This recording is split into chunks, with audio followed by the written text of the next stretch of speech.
In 2000, I started getting sick and I had numerous pneumonias.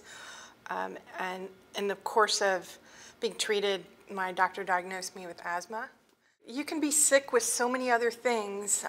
You can have muscle or skeletal problems, other diseases, other ailments or impairments, but if you can't breathe, it's all downhill from there. It's, nothing works if you can't breathe right.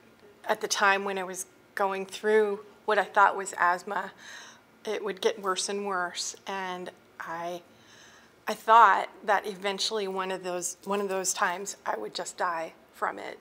And I looked at my kids and I thought, oh my gosh, I can't let this get me.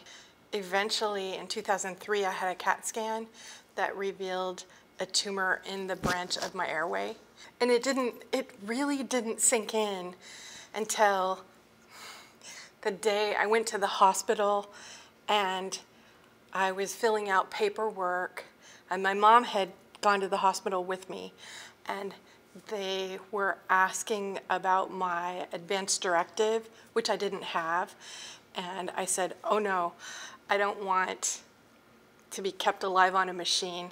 I don't have any visible signs of having gone through that, so it's sometimes easy for me to forget what I've been through and, how important it is to just remember to set your barometer, I see people on the freeway and they get so angry in their cars and, that's energy just released to the universe. It was a really good priority setting lesson for me. It taught me to not worry about replaceable things and stuff. We care too much about stuff. I think that the general perception is that only smokers get lung cancer. That's just not true.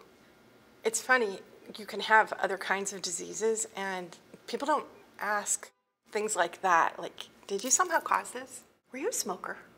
Breast cancer, nobody says, did you consume carcinogens?